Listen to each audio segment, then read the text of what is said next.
2016. Never again will we have to wear a light blue polo with khakis.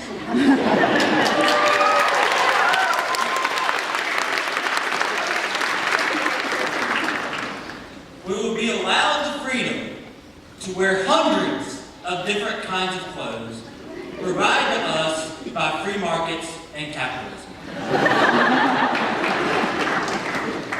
Since we now have a choice, nobody is going to show up on their first day of work or college or boot camp in their GMC uniform. Instead, we will wear something that we like. Thinking about our future and independence from both polos and khakis is exciting and terrifying. While it is important to look towards the future, the past and the present serve an equally important role in our lives. Think about it this way. Nobody picked 12 random strangers from the internet to watch us walk across the stage and receive that diploma as a symbol of starting adulthood.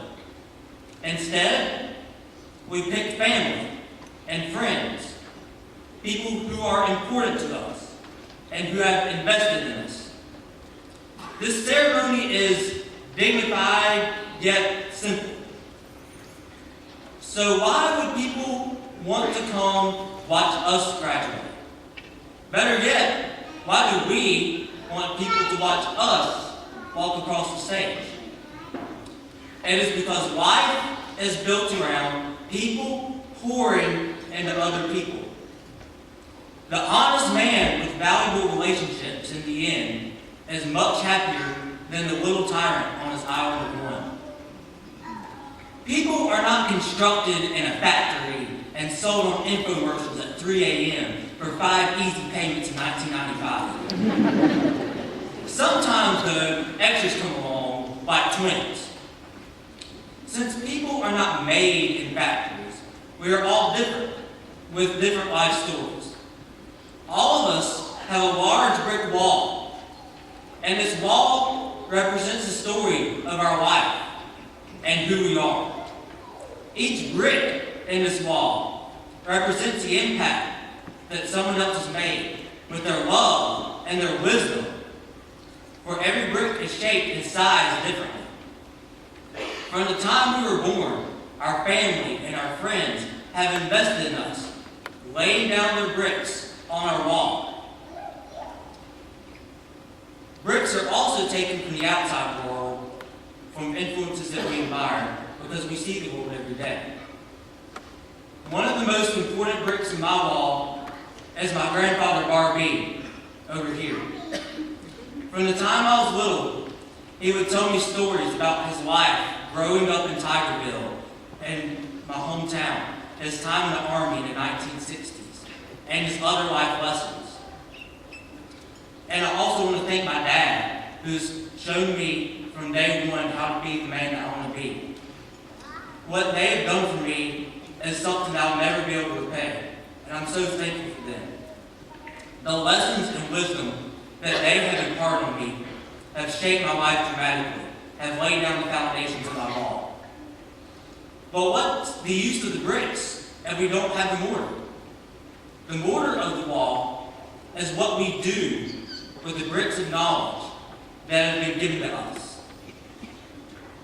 For the foundation to be as strong as possible, it is up to us to value what has been placed in our lives and to pack the bricks in with strong mortar. Together, all these bricks are our foundation. At 18 years old, our foundation is already built. And in the next few years, our wall is going to be constructed even faster than before. As we venture throughout life, we need to look back to our foundation, to the people who helped make us, and the people who helped build our wall for a life of Christ. What makes us unique, since we all have walls, is the writing on the walls. How we live is what our writing on the walls is. I've always been different from other people, but I haven't always embraced it like I do now. In the 5th grade, the other kids were playing Star Wars in the woods at recess. but I wasn't too interested at all. I was talking with my favorite teacher ever, Miss Sorchek, about how I felt pressure to conform and to play with it. She said that I was a pink peep when the rest of the world was full of yellow peeps. When you go to buy your peeps at Easter, you usually buy your yellow ones because your yellow ones are normal. Everybody has yellow peeps. The pink peeps are usually left on the shelf because they're different. But deep down inside, the pink peeps are awesome.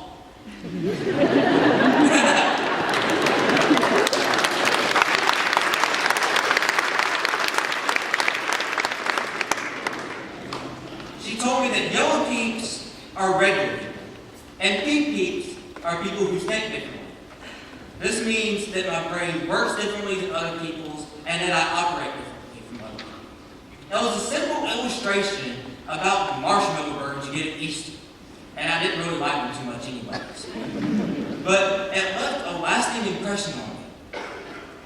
I greatly enjoyed being a pink peep, despite my occasional doubts. Unfortunately, with adolescence comes questioning, why am I a pink peep? Because being a pink peep is not always fun. It can be hard. I became lost in the sound of separation between myself and the world full of yellow peeps. It took a long time, but eventually I embraced my pink peep status and decided not to care what other people think about me. Pink peeps stay true to themselves and their convictions as they adventure throughout life. Because we cannot simply pretend to be a yellow peep. While not everybody can be or should be a pink peep, everybody here has a little bit of pink peep in them. That is because GMC is a pink peep school. We chose a unique place with unique people and a unique mission. We walked into the decks as terrified freshmen, hearts pounding our chests, and in the college classes as 15 and 16-year-olds who were not quite sure what we were doing. But we thrived, and we are better people for it. GMC has the combination of being focused on both a high-quality education and having amazing people in it. We weren't forced with a bayonet to come here. We chose to come here because we wanted something different and better for our education. GMC also has many wise people who give us bricks for our walls. Daddy Mac's life sermons about no participation trophies, Coach Smith's motivational quotes like "Yo, go with me," and Miss Bailey's encouragement are just a few of the many trademarks of all of our teachers and staff here and our students that make this place special and the best place to be, and it makes it so hard to leave. It may feel like we are leaving it all behind, but really, we are taking our memories we have with us. Ecclesiastes 3:1 says that for everything there is a season, and our season of high school is finished. I am extremely grateful for everything that GMC has taught me. But it's time for us to say goodbye and head into the world. One way you can live like a pink peep is to live life with this saying from the incredible Stephen Christian in mind. The day is too short to spend the night with regrets. God bless. Go Greer High School, Humble Bears, get by.